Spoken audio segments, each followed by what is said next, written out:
Well, the pre-season's absolutely flying. We're about halfway through from the time we came back to when we start playing games. And we haven't been at Waverley much. We got back and then we went on camp to Queensland, which was a fantastic trip that we had where the boys trained really hard and gelled together really well. We're back at Waverley, and the next 3 weeks, probably the most important 3 weeks of the pre-season really, where we're putting the biggest loads into the players.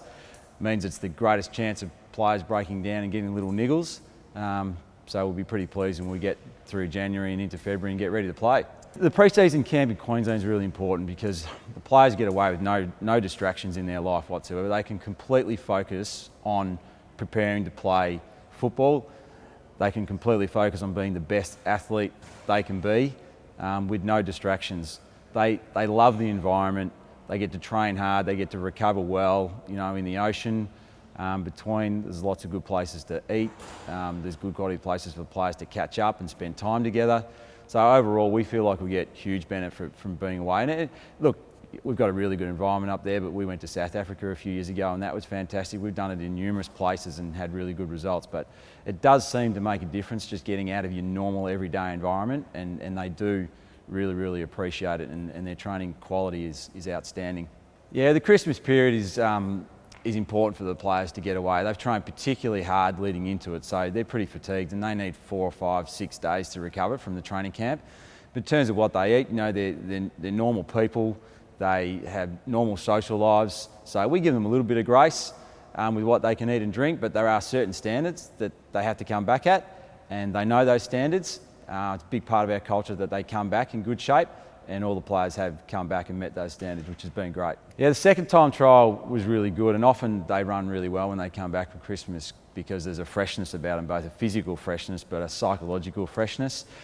We had 16 players run PBs, and the guys that didn't were very close. So yeah, we're really pleased with it. But time trials are just a tough session. The players get really nervous about it, which is great. So it has to get them to think about being an athlete and preparing for an event. Not preparing for a game, but they're preparing for an event they're being judged on.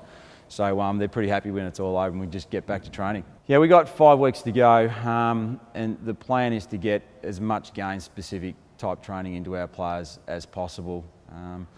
We actually don't have that much time to prepare the players anymore with the guidelines, they're set around, time they have to have away from the club and certain days off. So we have to get a fair bit in a relatively short period of time. I mean, we do actually have the longest preparation period of any team sport in the world, but our sport is the hardest game as well, and the demands are the hardest, so we need longer to prepare them for those demands. I mean, really we need really need 10 weeks of good quality training now to prepare a player to play AFL football.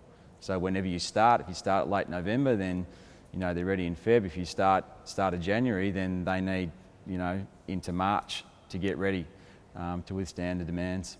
Every single player on our list right now is trying to get better and trying to improve, regardless of whether they've just walked into our system or whether they're 32 years of age.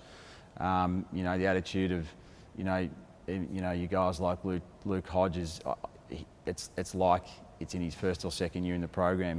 He's that motivated right now.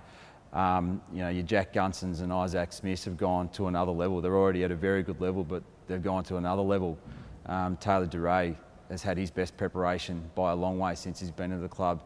And funnily enough, Cyril has had his best preparation since he's been at the club, and his motivation is as good as I've ever seen it. And then you've got new guys coming into the club. You've got Harry Morrison, James Cousins that have done over 80% up to 90% of the training, and they feel like they've been here for years already. So that's the other advantage of going away and spending time in a training camp together. These guys come back in January and they feel like they know these guys a lot better because they've just lived and breathed together for a very intense period of time. So yeah, there's a good balance, and then there's other guys like Dan Howe and John O'Rourke got the best trainer at the training camp. So there's some really exciting things happening with our players.